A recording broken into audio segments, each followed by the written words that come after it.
They came at dawn. Cold mist hugged the village, muffling footsteps as men with iron chains moved from door to door. Someone whispered the word that froze every heart. Witch. To be accused was to be already condemned. And if you were a woman, your body itself became the battlefield. The witch trials of early modern Europe were not only about rooting out supposed heresy. They were also about power, control, and fear of the female body, its mysteries, its strength, its independence. Between the 15th and 17th centuries, thousands of women, peasants, widows, healers, and midwives were accused, tortured, and executed for crimes that had no evidence but superstition. Today, we'll step back into that world. A world where justice was a performance, pain was an instrument of truth, and women's bodies became symbols of evil itself. Let's begin where these terrors took shape. The witch hunts did not emerge from nowhere. They grew out of centuries of anxiety about women's roles in society. Medieval Europe was a world tightly ruled by hierarchy. King over lord, lord over peasant, husband over wife. The church taught that women were morally weaker, prone to temptation, and linked to the sin of Eve. But as plagues, famines, and wars swept through the land, communities looked for someone to blame. Crops failed, a cow died, a child fell sick. Surely, there was a hidden hand behind the misfortune. The enemy had to be nearby, someone familiar, someone ordinary, someone who stood out just enough to be suspicious. Women, especially widows and unmarried women, were easy targets. They lived outside male control, owned property, or practiced folk healing. Their knowledge of herbs or childbirth was seen not as skill, but as witchcraft. The infamous Malleus Maleficarum, or Hammer of Witches, published in 1487 by Heinrich Kramer, gave this paranoia a manual. It declared that women were more credulous and more carnal than men. In other words, natural servants of the devil. This book became a bestseller of its time, spreading like wildfire across Europe. And it didn't just call for hunting witches. It gave detailed instructions on how to interrogate them, how to torture them, and how to break them. The witch trials followed a grim logic. If she confessed, she was guilty. If she remained silent, she was guilty of resisting the truth. Torture became the bridge between accusation and execution. Authorities believed that pain could expose lies and strip away falsehoods. But in practice, it stripped away humanity. One infamous method was the strappado. The accused woman's hands were bound behind her back, and she was hoisted by a rope tied to her wrists. Then she was dropped suddenly, not enough to kill her, but enough to tear shoulders out of joint. Under this agony, many would say anything to make it stop. There were thumbscrews that crushed fingers into splinters. There were leg irons heated red-hot. Sleep deprivation left prisoners delirious, unable to tell dream from reality. And through it all, interrogators claimed they were seeking truth. But there was something different, something darker, about how these methods were applied to women. The focus often fell on their bodies, their reproductive organs, their sexuality, their supposed pacts with the devil sealed through intimate contact. Women were stripped, shaved, and searched for witch marks, tiny blemishes or moles believed to be signs of Satan's touch. This humiliation was not incidental. It was deliberate. By degrading the body, the authorities hoped to break the spirit. In courts and torture chambers, women's bodies were treated as evidence of evil itself. Torture did not always happen in secret. Even before formal interrogation, accused women were paraded through villages for all to see.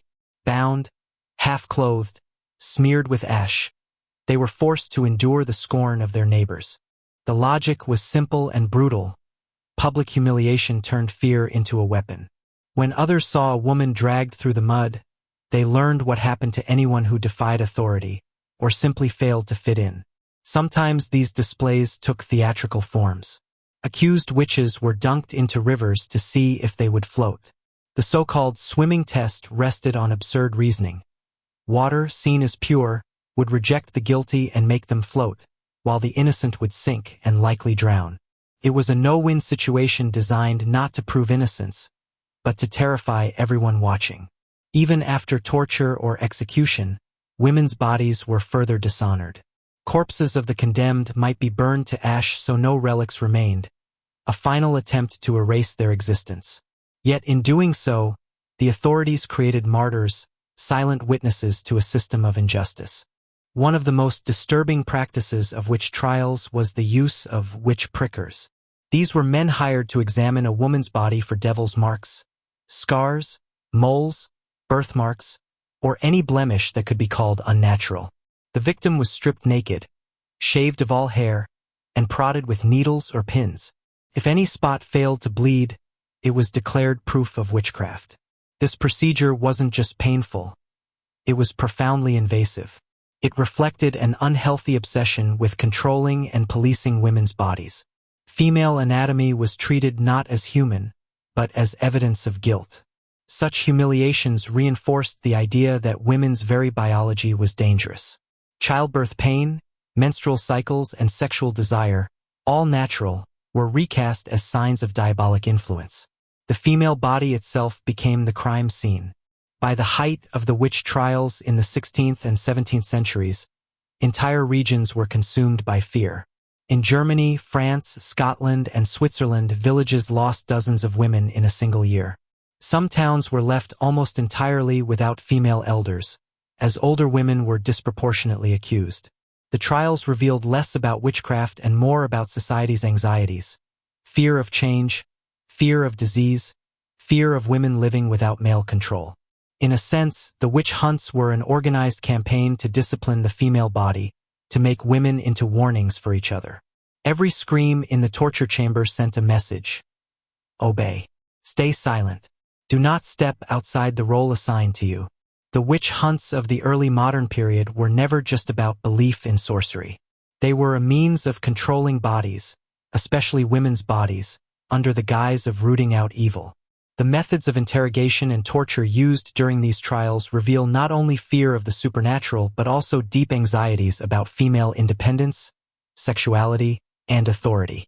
To understand this, we need to look closely at the instruments, rituals, and public spectacles of the witch hunts. Consider the infamous case of Anna Goldie, often called the last witch executed in Europe in 1782. She lived not in the dark medieval past, but in an age already illuminated by the Enlightenment. Anna was accused of placing pins in the milk of her employer's daughter, a supposed act of sorcery. During her interrogations, authorities used intimidation and the threat of torture to force a confession. Even as Europe was embracing reason and science, the female body remained a site of fear, suspicion, and control. Earlier in the height of the witch craze, during the 16th and 17th centuries, these fears took a far more brutal form. Torture chambers across Europe were filled with devices created not just to extract confessions but to shame, humiliate, and break women completely. In German-speaking lands, the strappado became a preferred tool. A prisoner's wrists were bound behind her back, and she was hoisted by a rope tied to her wrists, then dropped suddenly. The shock dislocated shoulders, but it was also a symbolic act. A woman literally suspended by the accusation of witchcraft, as if her very body betrayed her. Witnesses to these torments reported that many women confessed to impossible crimes just to make the agony stop. Even more chilling were the so-called witch prickers, officials who searched women's flesh for the devil's mark. A simple mole, scar, or birthmark could be declared proof of a pact with Satan. Needles were thrust into the skin, not to cause fatal injury, but to see whether the suspect would bleed or feel pain. A spot that did not bleed was evidence of witchcraft. This cruel ritual turned the female body into a map of imagined evil, where natural imperfections became damning signs. In Scotland, England, and France, witch swimming, or ordeal by water, was another method of torment dressed up as justice. The accused woman was bound and lowered into a river or pond. If she floated, it was said that the water rejected her, proof that she was a witch. If she sank, she was considered innocent, though many drowned before they could be pulled to safety. The spectacle was public and performative, reinforcing community fear and control over women who were different, outspoken, or simply unlucky. These tortures had a clear gendered pattern. While men were occasionally accused of witchcraft, women made up the overwhelming majority of victims. And the methods of interrogation often centered on parts of the female body considered shameful or dangerous. Authorities frequently demanded invasive examinations to find evidence of demonic contact, reflecting a deep mistrust of women's physicality. One notorious device, the scold's bridle or brank, was used not only on women accused of witchcraft but also on those labeled as gossiping, nagging, or unruly. It was a metal cage fitted over the head with an iron bit inserted into the mouth, pressing down on the tongue. It silenced women in the most literal way possible, making them objects of ridicule as they were paraded through the streets. While not always deadly, this punishment reduced a woman to a living warning. Speak too much, defy the wrong man, or show too much independence, and you could be treated as less than human. The torture was not confined to physical devices. Psychological torment was equally devastating. In the infamous Würzburg and Bamberg witch trials of the early 17th century, authorities kept women imprisoned for months, interrogating them night after night, depriving them of sleep, food, and light.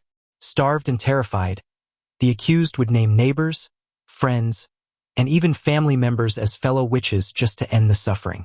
The witch craze fed on itself, spreading terror like a plague. It is important to recognize that these tortures were not random acts of cruelty. They were systematic, codified in manuals like the Malleus Maleficarum, the Hammer of Witches. Published in 1487 by Heinrich Kramer, this notorious book gave inquisitors a step-by-step guide on how to identify, interrogate, and convict witches. It described women as inherently weaker, more carnal, and more likely to make pacts with the devil. It justified torture as a righteous tool to save souls, twisting theology into an instrument of pain. The language of these trials reveals how society viewed women: as temptresses, as deceivers, as vessels of sin. The female body was portrayed as porous, open to demonic influence, requiring harsh measures to cleanse and control it. A simple accusation could unravel an entire life. Widowhood, poverty, midwifery, or even beauty could make a woman suspect. If she had enemies, if she lived alone, if her knowledge of herbs was misunderstood, she could be dragged before a court and interrogated under torture. In many cases, women accused of witchcraft were stripped, shaved, and examined by panels of men. The process was deliberately humiliating. It was not just about finding a mark, it was about displaying dominance, reminding women that their bodies were subject to male authority and divine judgment as defined by the court. Torture and shame went hand in hand. In parts of Central Europe, the witch chair was used, an iron seat with spikes designed to keep the prisoner awake and in agony during interrogation. Sometimes it was heated to intensify the pain. The idea was to weaken the accused both physically and mentally until she would confess to anything demanded of her. And these confessions were often wild, filled with fantastical tales of flying to Sabbaths, dancing with devils, or harming crops and children. All stories fed to the victims by their interrogators. The public nature of many punishments served a clear purpose. Executions by burning were staged as moral lessons. Town squares became theaters of fear, where women's bodies were displayed as proof of the devil's power and the church's authority. Even in death, women were often treated as dangerous. Their ashes were scattered, their remains buried at crossroads, their memories smeared in pamphlets and sermons. Yet, despite the overwhelming machinery of persecution, there were voices of doubt. Some clerics, judges, and scholars began to question the use of torture and the reliability of confessions extracted under duress. In places like Holland and parts of Italy, skepticism grew. But the witch hunts raged on for over 2 centuries, with tens of thousands of victims, the vast majority of them women. What do these stories tell us today? They reveal a society terrified of change, obsessed with control, and willing to use faith as a weapon. They show how myths about women's bodies, their supposed weakness, their dangerous sexuality, their connection to the devil, were used to justify unthinkable cruelty. By the time the witch trials faded in the late 17th and 18th centuries, Europe had entered the Age of Reason. Science, law, and philosophy began to challenge superstition. Torture was increasingly seen as barbaric and unreliable. But the scars of this era remain. The witch hunts remind us how fear can twist justice, how power can target the vulnerable, and how entire systems can conspire to turn human beings into monsters or, worse, into victims of monsters in human form. The story of witch trial torture is not just about old devices locked in museums. It is about the deep, enduring struggle over who controls the body and whose voices are silenced when fear rules the day. When we study these cases, we are forced to confront uncomfortable truths. How societies can create enemies out of ordinary people, how women have been punished simply for existing outside the lines, and how cruelty can be justified by a false sense of righteousness. This dark chapter of history should never be forgotten. It warns us of what happens when justice loses its humanity and when fear of the other, especially the independent woman, becomes a weapon. The witch trials may seem far away, but their lessons are closer than we think.